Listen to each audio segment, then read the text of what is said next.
انا طول عمري بذاكر جرامر، ولما باجي اخد كورسات وبيدوني جرامر بتخنق. ما انا حافظه. انا حافظ ان المضارع البسيط بيتعمل بيه كده، حافظ ان الماضي البسيط دي واي دي واي اي دي، وحافظ ان verb to be am was و are. انا حافظ كل ده، ما عنديش فيه مشاكل. فكل ما ادخل كورس يدوني الحاجات دي، لان انا بعمل فيها غلطات.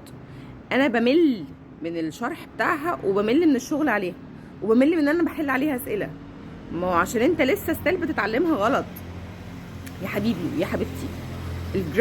الجرامر ما بيتحفظش. مفيش قاعده جرامر في الدنيا ينفع اجيبها واخد القاعده بتقول ايه من ايه تو زي بورقه وقلم وحل عليها اسئله. انا كده ما اتكلمتهاش. يعني ايه جرامر اصلا؟ الجرامر ده نيتي، انا عايزه اقول ايه، ولما بعوز اقول ايه بروح لمين. زي كده ما ببقى في الكلمات عاوز اقول ان انا باكل، ينفع اقول عشان اقول ان انا باكل اقول اي رن؟ ما ينفعش. ران ده فعل ملوش علاقه بالاكل. ده بالظبط اللي انت بتعمله في الجرامر. انت بتروح لقاعده عشان تقول حاجه ملهاش علاقه اصلا بالافكار اللي في دماغك وبالحاجات اللي انت عاوز تتكلم عنها. طب نحل المشكله دي ازاي؟ بان انت لما تقعد قدام حد يديك جرامر يبقى عارف انه بيوظف لك الجرامر في التحدث. هيقول لك هتتكلم verb to be ازاي لما تحب تقول ايه، وهتتكلم verb to do ازاي. نص البلد ما تعرفش verb to do احنا بنستخدمه ليه اصلا. بما فيهم مدرسين. هنتكلم verb to have ازاي، امتى اروح للpresent perfect وامتى اروح للpresent perfect continuous. ليه اقول present continuous، ليه مش present simple؟ طب ايه الفرق ما بين I teach English و I'm teaching English؟ I eat banana و I'm eating banana. ايه الفرق ما بين الجمله دي والجمله دي في التحدث في افكاري؟ دي اصلا بتعبر عن فكره ودي بتعبر عن فكره مختلفه. فالقصه كلها ان وانتوا بتاخدوا كورسز وانتوا بتتعلموا انجليزي، حتى لما بتروحوا كورسات محدش بيديكوا اللي انا بقوله ده. هو ده اللي بيعمل مشكله. لما بشرح البيرسونال بروناونز، السبجكت بروناونز اللي اسمها ايه، ضمائر الفاعل، عشان انا بعطل في الترجمه معلش. اما بشرح ضمائر الفاعل في الكلاسز الناس ما بتبقاش مصدقه ان هم دول هي وشي وات اللي انا كنت باخدهم في المدرسه، لان هو عارف امتى يتكلم هي. انتوا متخيلين ان هي ليها طريقه في التحدث؟ امتى احطها فين؟ انت لما تيجي تقول جمله بتقول طب انا احط اسمه ولا احط هي؟ طب احط اسمها ولا احط شي؟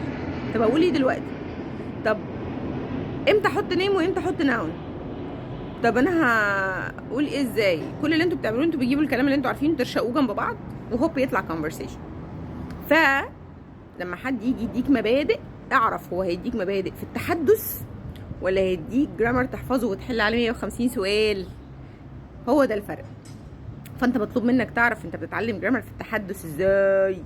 وانا بعلمك الكلام ده في المنحه على فكره. منحه السبت قفلت، مفيش مواعيد في منحه السبت خلاص. اللي فاضل منحه الجمعه اللي هتبدا الجمعه الجايه زي النهارده. هنبدا ان شاء الله الجمعه اللي جايه اول محاضره في منحه الجمعه الصبح. مش هنعمل منح تاني، مش هعمل منح تاني، محدش يسالني عن منح تاني خالص في حياتي. وربنا يقويني على ال4 شهور اللي جايين دول ويخلصوا على خير. في منح مع المدربين فيها نفس المحتوى، نفس طريقه الشرح، نفس الشغل. المنحه بتاعتي ب 3000 جنيه، المنح بتاعتهم ب 1700 جنيه. هتطلع من المنح عارف تتكلم ازاي كل بارت انت بتدرسه. سيب لي كومنت بمشكلتك لو انت عندك مشكله محتاج اقول لك حلها او اقول لك هي ايه اصلا. يعني مثلا انا لما بسمع انا لما بسمع ما بعرفش ارد. انا لما بتكلم بتلجلج ما اعرفش في ايه.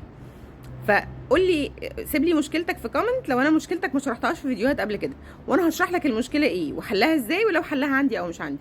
صدقني والله لو في حاجه حلها مش عندي ما بخليكش تحجز معايا اصلا، بقول لك مع السلامه، ما ينفعش. يا مستنياكم.